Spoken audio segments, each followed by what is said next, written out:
All right, listen, let's move on to Footballers Unfiltered, part of the podcast where you, the amazing football fans, can get in contact with us here via our FFP email, ffp@bbc.co.uk, to ask the boys a question and get it answered from a top footballer's point of view. Now, there's only one place we can start because we've had so many emails coming about this. So this question comes from Kate, it comes from Marcus, Tom, Kyle, and plenty more. Callum, how did Sandro Tonali find himself in Wetherspoons last week? Please give us the entire story and the inside scoop. We want to find out, was it a prank? Who gave him that advice? And what did he say afterwards? And what did he order? What were his thoughts about Wetherspoons? We want to know it all. I don't have that information for you. Come on. No, do you know what? I come into training one day when it happened and we were sitting at breakfast and everyone was like, oh, did you see the pictures of Sandro in Wetherspoons yesterday? I was like, surely not. And they were like, yeah, look. So they was all showing us around the table at breakfast, the pictures of it. And then he come in to the canteen and it was one of them awkward moments, when you're talking about someone and they enter the room and you're like, what are you talking about? So it just goes silent. So then one of the lads just goes, Sandro, you enjoyed Wetherspoons last night? And he was like, yeah, it's good. And we just left it at that. So yeah, I need to probably get to the bottom of it because a lot of people have asked me. I've not actually got the answer for them, but I'll get it for you for next week. All right, fair play. Listen, Wetherspoons got me through uni, man. Listen, Wetherspoons. Listen, I'm not gonna lie. I've been to Wetherspoons. Yeah, I've been to Wetherspoons. Even like maybe 3 years ago. No, for the Sunday roast, Is it nice? Yeah, it's not too bad to be fair. I'm not gonna lie. It's actually not too bad. But the madness for me is that man phoned up and booked a table. And put his name to it. And he put his name. Like, that is the craziest thing for me. He's called up, he's booked a table and put his actual name down. So, like, everybody now knows he's coming there after this game. Like, I was like, oh.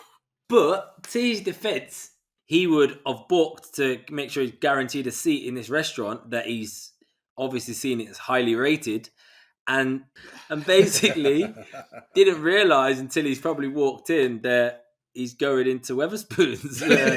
It's probably a place he shouldn't be going into because of his profile. If I took that phone call as one of the staff, someone called me up and they were like, yeah, Tonali, it's me, it's Tonali, I want to come here, for dinner after my game, I'd be like, shut up. Shut up. Red button. Goodbye. What are you talking about? What are you all about? I guess from even the telephone conversation, though, you might have got a vibe that he's foreign, European, and he speaks obviously broken English. So you might have thought, actually, it is him. And then when he's walked in, the staff must have been buzzing. Mate, he must have taken 1,000 photos that day. He probably couldn't finish his meal without having. Do people do that to you guys when you're eating? People have done it, and I'm not taking any photos until I finish my food. Yeah, no, I think that's totally understandable. If someone is eating their food and you turn around and say, I'm sorry, like, normally I would, but I'm eating my meal with like my friends or my family or whatever. That's totally understandable. That's probably my only pet hate, I think. Fair, man. I'm a player who rarely says no for a photo unless I'm with my children and I don't have anyone to watch them and stand when they're standing at the side, or I'm eating are probably the only times I'd say no to a photo. But the one time that I kind of thought that is so disrespectful that I actually said no, and then I didn't have the photo after my meal either, was because I was literally taking a mouthful of my food and someone patted me on my shoulder and the fork nearly rammed down my throat. And I was like thinking, what is going on here? Turn around, he's like, can I have a photo? I was like, nah.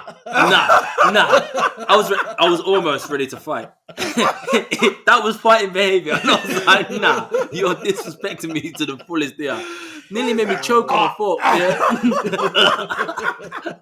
Mid mouthful, about to eat it, I'm enjoying my meal and then I get a pat. the fork nearly goes through the roof of my mouth. And Oh god. But where's the weirdest place? Just quickly, where's the weirdest place someone's asking you guys for a photo when you're like going about your daily routine or whatever?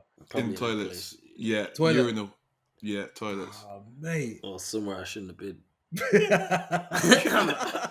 Big man. Not right now. 100%. In the toilets. joking. Like, literally, you know you're there, and the etiquette is do not speak to someone while they're weeing. Yeah, you know Everyone that knows etiquette. that. Like everyone, Yeah, knows, even do if not- like you don't know like that someone's a footballer, you don't. Who wants to like take photos in a toilet? Like who does that? Like, so obviously I'm standing there, going to the toilet, and then man walks up and he's like, "Hey, you alright?" I'm like, "Yeah, I'm not too bad. Yeah, I'm not too bad." He's like, "Yeah." Oh, he's like, "Oh, you're that Michail and Tony, aren't you?" And I'm like, "Yeah." Not today. Yeah. Not right now. Yeah, I'm his brother. I'm going, okay, boundaries, in it. Like, actually had to say it. I was like, okay, like boundaries, in it. Like you Mikey, can't can we stop. clarify? What did he actually Yeah. want a photo of? What one? Yeah, I was like, you've gone a bit too far. I was like, boss, you've gone too far now, innit? And he's like, I'm sorry, no disrespect. Yeah, no disrespect. At least he So apologized. obviously, I'm finished. Yeah, gone to wash my hands.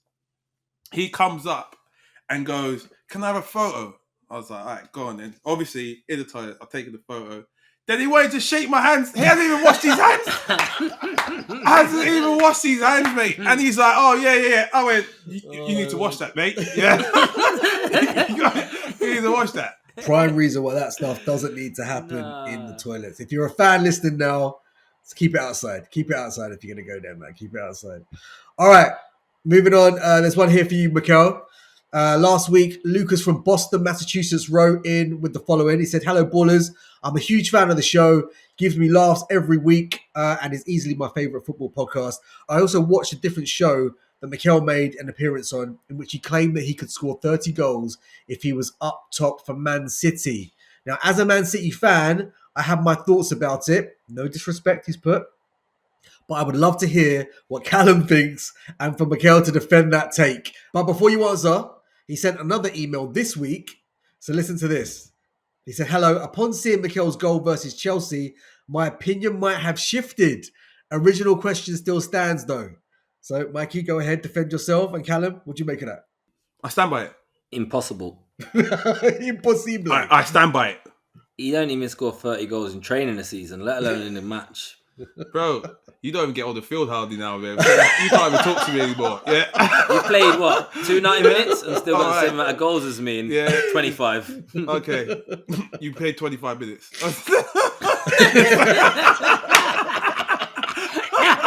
Give or take, maybe 35, 45 in total. My total accumulated minutes. You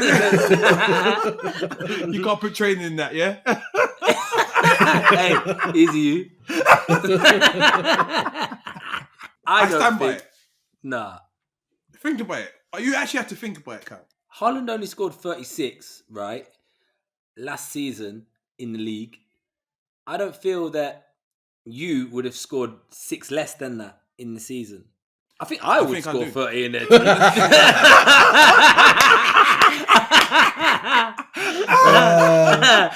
But you, my questions too, boy. I'll stand by it. Because why I stand by it is because Man City have a lot of the ball. They create a lot of chances for the striker. And it's not just the striker who gets goals, it's the wingers as well. Think about it. Sterling was there. He was getting 20 goals a season. Sane got 20 goals a season there. The amount of opportunity that I will get, which will help me accumulate 30 goals. And that's why I stand by it, and that's why I believe it will. I'm not saying I'm a prolific finisher. I'm not saying that. I know what I'm like. But it's the amount of opportunity that I will get, which will give me the opportunity to get my 30 goals.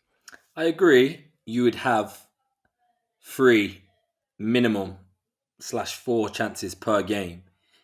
And overall, on average, if you was to score them, yeah, you'll accumulate big numbers.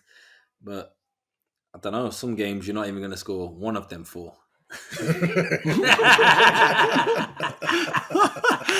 I got 1 chance of the weekend, 1 goal, mate. What are you talking about? Congratulations. We spoke Preach, about Mikey, that. That's preach, in the preach past. it.